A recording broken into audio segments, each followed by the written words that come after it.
제17장 파천의장 장안태수의 죽음 18화.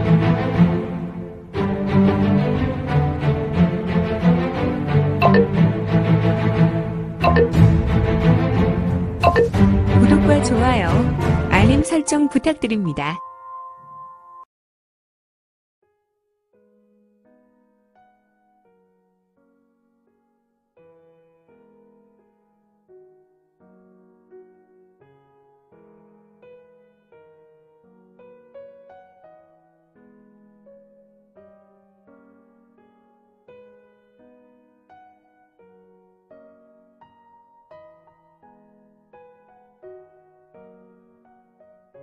제17장 파천의 장, 장안태수의 죽음 18화.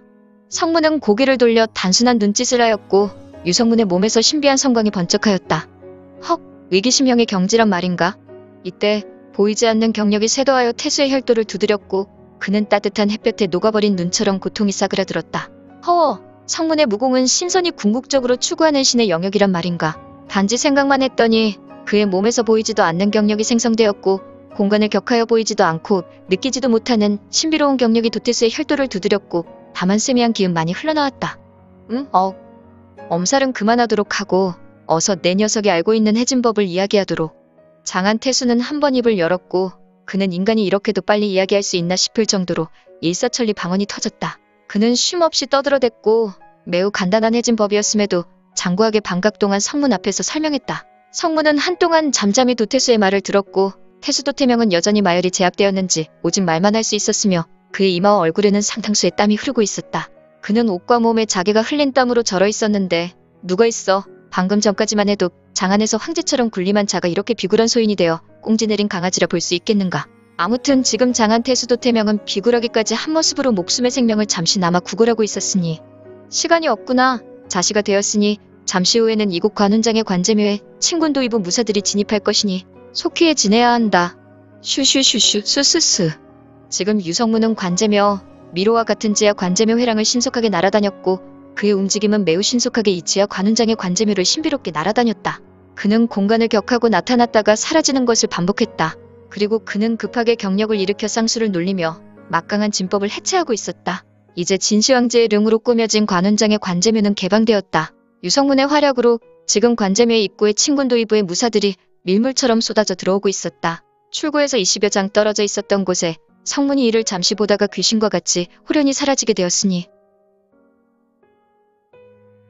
관제묘에 급습했던 친군도이부의 무사는 매우 신속하게 움직였으며 이들은 매우 과감하고 신속 정확한 행동으로 관제묘를 지키는 귀마대 무사들을 제압하고 있었다. 이들의 진압은 그리 오랜 시간이 걸리지 않았다. 친군도이부의 무사인 천지인 무사들이 모두 투입되었고 이들은 본래 약속되었던 작전으로 마치 기계처럼 나눠서 행동하였고 이들은 삼재 방향으로 진입하여 자리를 점한 후에 중앙으로 나아가며 진압하고 있었다. 물론 진입 전에 성문이 말한 대로 관제묘에 들어온 후에 친군도이부 무사들은 과감하게 행동했고 관제묘에서 확인되는 모든 무사들을 과감하게 그들의 수급을 치거나 심장을 찔러 나갔다. 일수즉살의 수로 모두 하나같이 행동하였다. 이영은 장내에 들어와 양각 나팔을 손에 들고 힘차게 불었다. 무사들은 이영이 불어대는 나팔 소리로 수신호에 맞게 이동했고 그는 중앙대전에서 이 나팔을 불어대었으니 부우 부부웅 스르르 스스스스.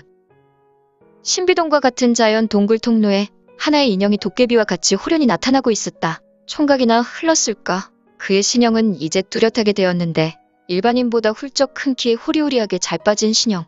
그렇다, 바로 성문이었다. 만인이 모인 군중에게 둘러싸였을지라도 그는 신이 내린 신형으로 누구나 쉽게 찾을 수 있을 것이다.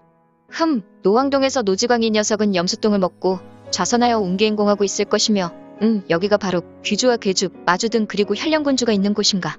마선동이라. 유성문은 시큰둥하게 말했고 그는 잠시간 마선동이라는 동굴 입구 상단에 쓰여있는 일필위지의 글귀를 보았다.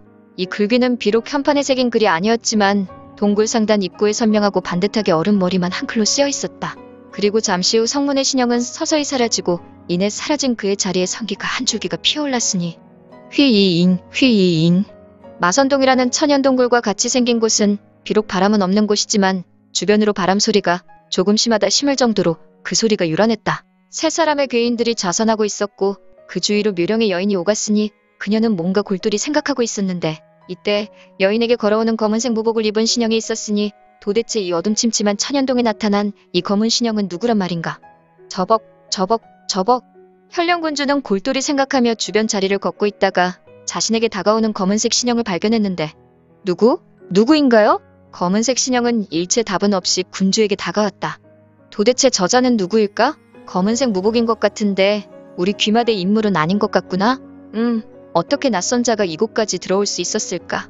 군주는 낯선 자가 대답도 없이 자신에게 다가오는 것을 보고 순간 위기감에 사로잡혔고 그녀는 어느 틈에 혈류표라는 안기를 손에 들어고는 휙휙 10개의 안기는 옥수와 같은 가녀린 현령군주의 손에서 떠났고 이 혈류표는 귀신의 곡성과도 같은 소리를 내며 검은 신형을 덮치고 있었다. 쉬잉 쇠액. 어머! 안개는 검은 신형을 덮쳤지만 검은 신형이 걸어오는 것을 멈출 수 없었다. 안개가 그의 신형을 정확하게 맞추었지만 안개들은 그 주변으로 힘없이 떨어져 내렸는데 다만 혈류표라는 이 안개는 그 검은 신형을 맞추며 떨어질 때 대장간 대장수의 망치질로 불꽃이 사방으로 튀는 모습과도 같이 불꽃이 심하게 튀었다. 아니, 자세히 보면 검은 신형이 이 혈류표가 맞은 것이 아니라 그에게 접근하여 혈류표는 사방으로 불꽃을 날리며 떨어져 내릴 뿐이었다. 그리고 10번의 불꽃이 사방으로 비산했다. 챙챙챙챙. 또한 10번의 병장기가 부딪히는 소리가 났고 이 소리는 현령군주의 귀를 간지럽혔다. 이런 금강불괴지신, 저자는 도건불침이란 말인가. 나의 혈류표는 웬만한 곳에 호신관계도 뚫어내어 상대에게 깊은 상처를 입힐 수 있는데 현령군주는 매우 놀랐다. 그리고 그녀는 속히 뒤편에 있는 3명의 괴인들을 보았는데 이 괴인들은 여전히 좌선하여 운기행공을 하고 있었다. 이들은 외부의 위협을 느끼더라도 지금 운기행공을 멈출 수 없었는데 무리민이 소주천, 대주천 하고 있을 때 실로 외부에서 작은 충격이라도 받게 되면 주와 인마의 위협에 놓이거나 기열이 역행하여 바로 즉사할 수도 있기 때문이다. 현령은 3명의 괴인, 즉 당대의 대막의 노마로 불린 대막사계 중에 3명을 보고 안도의 한숨을 쉬며 고개를 돌려 검은 신형을 확인했다. 휴! 어머, 이런, 도대체. 현령의 눈에는 검은 신형의 소유자가 이미 사라지고 없었다. 그녀는 보였던 형상이 보이지 않자 습관을 쫓아 소매를 들어 자신의 눈을 쓸어간 후에 눈을 껌벅였다. 누구를 찾소? 휙 어머머머, 성문은 현령군주 곁에 호련히 나타나 그녀의 혈도를 두드렸고 현령군주는 활들짝 놀랐으며 순간 너무도 손쉽게 그녀는 성문에게 제압되었다. 대망 노괴들이여, 이제 눈을 뜨시오. 그대들의 주인은 이제 나의 볼모여. 성문은 낮은 저음으로 천천히 말했고 3명의 노인들은 몸을 조금씩 꿈틀 때였다. 아직 모르오? 그대들이 눈을 뜨지 않으면 여기 있는 현령을 내가 겁탈할 것이오. 성문의 모습은 이내 군자였다.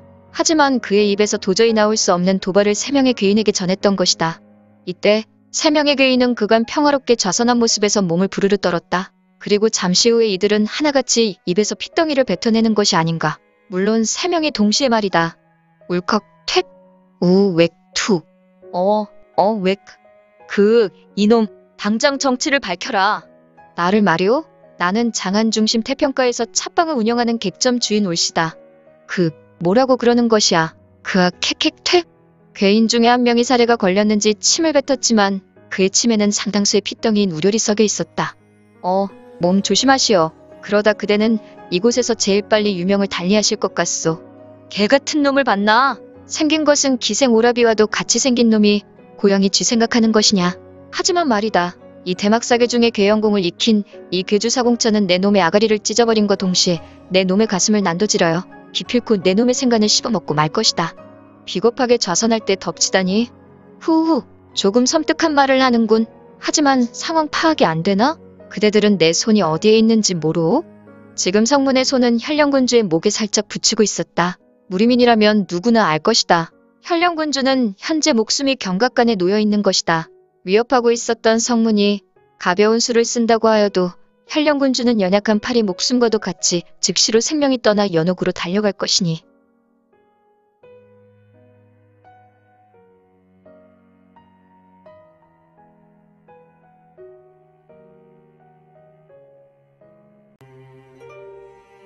오늘 준비한 내용은 여기까지입니다. 혹시 연학 작가님의 영웅불사지체를 보다 빨리 보시거나 초인전을 이어서 보시고 싶으시다면 원스토리 어플 내려받으시고 초인전이나 영웅불사지체를 검색하셔서 보실 수도 있고요. 추후 영웅불사지체 일부 제국의 후에는 원스토리와 리디북스에서 단행본으로도 보실 수 있습니다. 또한 영웅불사지체 2부 제국의 불사오는 원스토리에서 시작하려고 합니다. 이 점 참고 바랍니다. 재밌게 보셨나요? 재미있게 보셨다면 좋아요. 다음 내용이 궁금하시다면 구독을 부탁드립니다. 항상 저희 민지원의 매거진 성원 부탁드리고요.